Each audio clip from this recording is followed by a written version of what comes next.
आज हम देखते हैं जो पीएम मोदी ने नए टारगेट्स दिए हैं स्पेस मिशंस के बारे में, उसके बारे में। तो जैसा कि हमें पता है कि 2 महीने पहले हमने सक्सेसफुल लैंडिंग कर ली थी मून पर, और हमने एक मिशन भी भेज दिया था जो सन को स्टडी करेगा। और तो इसके बाद जो प्राइम मिनिस्टर हैं नरेंद्र मोदी जी, उन्होंने ये ट्यूसडे को अनाउंस करा और 2 टारगेट्स दिए इसरो को। सबसे पहला टारगेट है कि हम एक अपना स्पेस स्टेशन बना लेंगे 2035 तक, और हम फर्स्ट इंडियन को भेज देंगे मून पर 2040 तक। तो पीएम मोदी ने यह भी कहा है कि साइंटिस्ट को अब काम करना चाहिए टुवार्ड्स वीनस ऑर्बिटर मिशन और मार्स लैंडर मिशन के बारे में। और जो एक हाई लेवल मीटिंग हो रही थी जिसको चेयर किया गया था पीएम मोदी के द्वारा, उसमें उन्होंने गगनयान मिशन के बारे में भी जाना, जैसे कि जो Indian human space flight mission है उसका फर्स्ट टेस्ट व्हीकल किया जाएगा अक्टूबर 21 को। और तो जो ये मीटिंग थी, ये सारा एक स्पेस एक्सप्लोरेशन इनिशिएटिव लिया गया है, जैसे कि बताया गया प्राइम मिनिस्टर ऑफिस के द्वारा। तो अब देखते हैं कि जो इसरो का स्पेस स्टेशन है उसके बारे में। तो जो इसरो का स्पेस स्टेशन है उसको नाम दिया गया है भारतीय अंतरिक्ष स्टेशन। यह एक प्लान स्पेस स्टेशन है जिसको कंस्ट्रक्ट किया गया है इसरो द्वारा। और जो स्पेस स्टेशन है इसका वेट होगा कुल 20 टन, और ये जो approximately 400 kilometre above the earth रहेगा, जिसके अंदर जो एस्ट्रोनॉट्स है वो 15 से 20 दिन तक रह सकते हैं। पहले इसका ओरिजिनली था कि 2030 तक हम इसको लॉन्च कर देंगे, बट टेक्निकल इश्यूज़ के कारण और जो गगनयान को हमने जो भेजना था और या कोई कोविड पैंडेमिक के कारण इसको हमने पोस्टपोन करके 2035 तक डिले कर दिया है।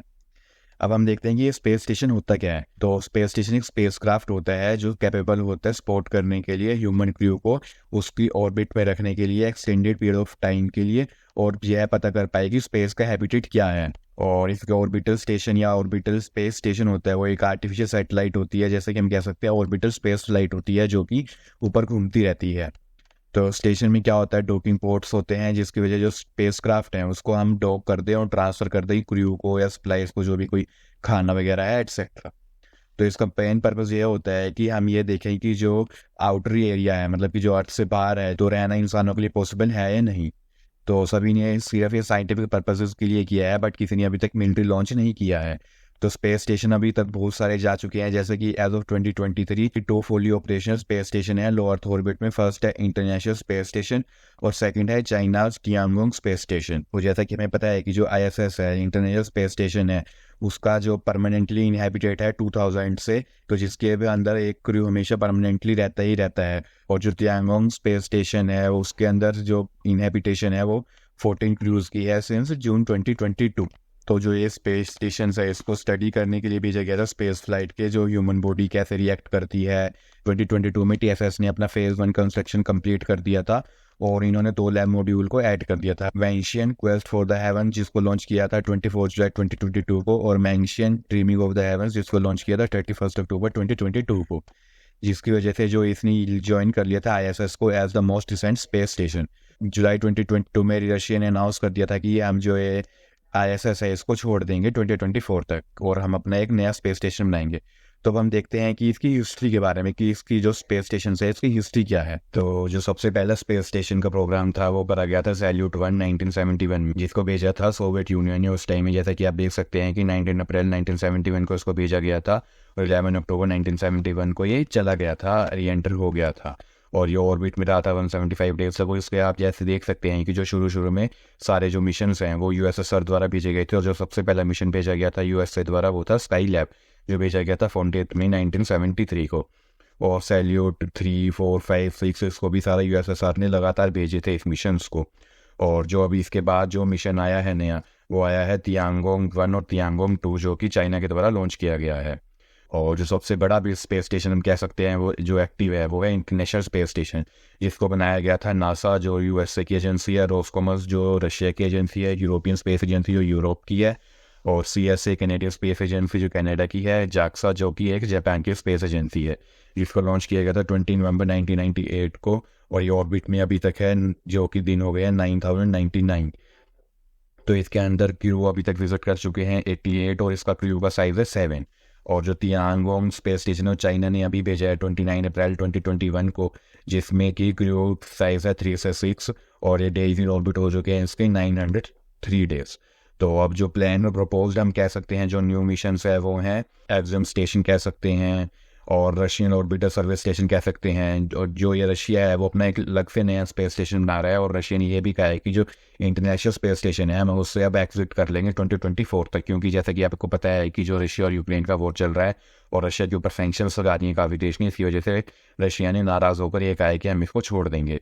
और जैसे कि आप देख सकते हैं कि जो भारतीय अंतरिक्ष स्टेशन है वो भी भेजा जाएगा 2035 तक, क्रू साइज है 3%। अब हम देखते हैं जो इंटरनेशनल स्पेस स्टेशन है उसके बारे में क्या क्या है। तो जो इंटरनेशनल स्पेस स्टेशन है वो लार्जेस्ट मॉड्यूलर स्पेस स्टेशन है लो अर्थ ऑर्बिट में, जिसको बनाया गया था यूएसए द्वारा, रशिया द्वारा, जापान, यूरोपियन स्पेस एजेंसी और कनाडा के द्वारा। और इसका जो आईएसएस का प्रोग्राम था वो इवॉल्व किया गया था स्पेस स्टेशन फ्रीडम के द्वारा, जिसको प्रपोज किया गया था रोनाल्ड रेगन के द्वारा, जो कि एक फॉर्मर यूएस प्रेसिडेंट रहे हैं। अगर हम इसकी कुछ खासियत देखें तो वो ये हैं, जैसे इसके अंदर 7 क्रू मेंबर्स आ सकते हैं। जो इसका लॉन्च पैड है वो कनाडा से किया गया था। जो इसका मास है वो 4,50,000 है। जो लेंथ है 109 मीटर है, विड्थ 73 मीटर है, और जो प्रेशर फेस कर सकते हैं वो है 35,491 क्यूबिक फीट। अब हम देखते हैं जो तियांगोंग स्पेस स्टेशन था उसके बारे में। जो तियांगोंग स्पेस स्टेशन है ऑपरेट किया जाता है चाइना मैन स्पेस एजेंसी के द्वारा लो अर्थ ऑर्बिट में बिटवीन 340 से 450 किलोमीटर के बीच में। और इसका जो साइज है वो 1/3 of the international space station है। और जो कंस्ट्रक्शन है इसकी जो सारे जो प्रीकर्सर हैं जिसके तियांगोंग 1 तियांगोंग 2 के द्वारा लिए गए हैं। और जो इसका फर्स्ट मॉडल है तिहाने जो कोर मॉड्यूल है इसको लॉन्च किया था 29 अप्रैल 2021 को। और ये सारे जो इसके मिशंस थे वो मल्टीपल क्रूड और अनक्रूड मिशंस थे, जिसकी वजह से इसने जो अपने थोड़े थोड़े पार्ट्स को भेजकर अंतरिक्ष में जमा कर लिया। और इसने 31 अक्टूबर 2022 को अपना सारा कुछ भेजकर एक स्पेस स्टेशन है उसको बिल्ड कर लिया है। अब हम इसकी खासियत के बारे में देखें तो इसके अंदर मैक्सिमम 6 क्रू आ सकते हैं, बट जो अभी करंटली ऑन बोर्ड हैं वो हैं 3 मेंबर्स। और इसको जो लॉन्च किया गया था वो वेंचर स्पेसक्राफ्ट लॉन्च साइट से किया गया था। और जो मास है इसका वो इंटरनेशनल स्पेस स्टेशन का था उससे वो काफ़ी कम है। जो इंटरनेशनल स्पेस स्टेशन का मास था वो 4,50,000 kg। तो अब हम देखते हैं जो चैलेंजेस हैं इंडियन स्पेस स्टेशन को बनाने में वो क्या क्या हैं। तो सबसे पहला चैलेंज है need to develop new technology. तो जैसा कि हमें पता है कि जो स्पेस स्टेशन बनाना हो उसके लिए हमें कटिंग एज टेक्नोलॉजी और एक्सपर्टीज भी चाहिए। तो जैसा कि हमें पता है कि इंडिया ने जो सैटेलाइट डेवलपमेंट है उसमें महारत हासिल कर ली है, बट कंस्ट्रक्शन और मेंटेन करना स्पेस स्टेशन को उसके लिए completely different set of skills चाहिए, जैसे कि life support system, radiation protection, long term structure integrity etcetera. तो इंडिया को इसके लिए अपग्रेड करनी पड़ेगी अपनी टेक्नोलॉजिकल कैपेबिलिटी ताकि वो डिमांड्स को पूरी कर सकें। और सेकंड फैक्टर है इसका बजट। तो जैसा कि हमें पता है कि जो स्पेस स्टेशन को बनाने में काफ़ी ज़्यादा बजट लगता है। तो जैसा कि हमें पता है कि जो इंटरनेशनल स्पेस स्टेशन है वो अब तक का सबसे महंगा स्पेस स्टेशन प्रोग्राम है। तो जो स्पेस स्टेशन है वो कॉस्टली एंडेवर होता है और इंडिया को इसके लिए काफ़ी अच्छा बजट एलोकेट करना पड़ेगा। तो जैसा कि हमें पता है कि अभी हम एक डेवलपिंग कंट्री है, तो इसके लिए हमें जो फंड्स हैं वो रेज करना बहुत ही मुश्किल हो सकती है। बट जो इंडिया ने यह कहा है कि हम इसके लिए फंड्स भी काफ़ी अच्छा एलोकेट करेंगे। तो there has been a constant touch from science community to enhance the budgetary allocations to department to push for bigger missions। तो जो साइंस कम्युनिटी है वो गवर्नमेंट को यही कह रही है कि जो एलोकेशंस हैं budget allocations department of the science के लिए उसको बढ़ाना चाहिए, जिसकी वजह से हम नए नए बिगर मिशंस को कर पाएँ। जैसा कि हमें पता है कि जो इसरो है वो प्रॉफिटेबल रही है अभी तक, मतलब कि वो बाहर के देशों के भी जो सैटेलाइट्स हैं वो लॉन्च कर रही हैं और पैसा कमा रही हैं। तो इसकी वजह से भी हमें बहुत ज़्यादा बूस्ट मिलेगा अपने जो स्पेस स्टेशन है उसको बिल्ड करने में, और जो इसका पैसा आएगा हम उसको R&D में डाइवर्ट कर सकते हैं। और थर्ड इसका है कि जो स्पेस फ्लाइट है उसके अंदर भी हमें एक्सपर्टीज लेना भी ज़रूरी है। तो जैसा कि हमें पता है कि हमने अभी तक कोई भी एज अ जो पर्सन है वो उसको स्पेस मिशन में नहीं भेजा है। तो हमारा जो सबसे पहला गगनयान मिशन है वो भी हम अभी 21 अक्टूबर को श्रीहरिकोटा से भेजेंगे। वो भी एक टेस्ट फ्लाइट होगी सिर्फ, और हम टारगेट कर रहे हैं कि जो इंडियन एस्ट्रोनॉट है उनको 2025 तक हम इंडिजीनियसली डेवलप मिशन बनाकर स्पेस में ऑनबोर्ड करवाएं। तो जिसकी वजह से हमें एक वेल ट्रेन टीम चाहिए होगी एस्ट्रोनॉट्स की, और इसके अंदर भी इंडिया को काफ़ी ज़्यादा इन्वेस्ट करना पड़ेगा और एस्ट्रोनॉट्स को ट्रेनिंग देनी पड़ेगी, और जो डेवलपमेंट होगा इंफ्रास्ट्रक्चर का क्रू मिशन के लिए वो भी हमें बहुत अच्छा बनाना पड़ेगा।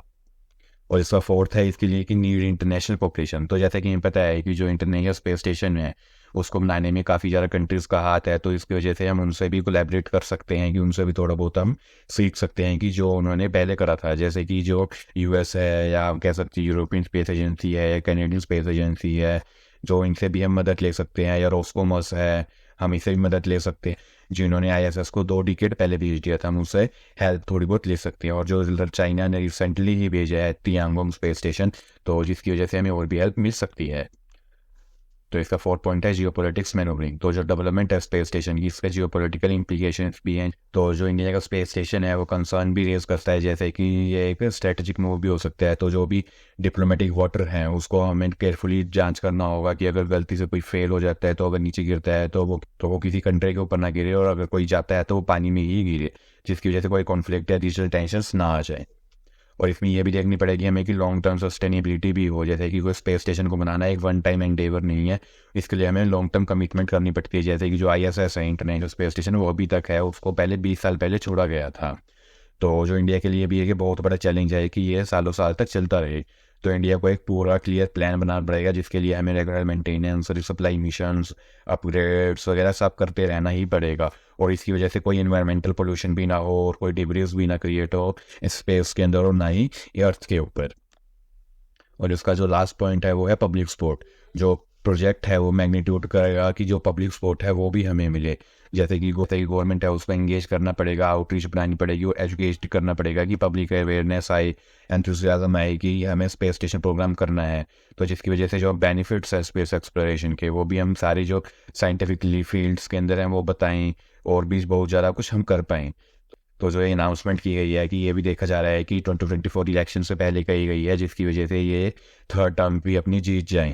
और जो इनका चंद्रयान-3 है वो भी सक्सेसफुल हुआ है, तो इसके बाद भी हम ये कह सकते हैं कि जो स्पेस एक्सप्लोरेशन की तरफ है वो इंडिया बहुत ज़्यादा तेज़ी से बढ़ रहा है।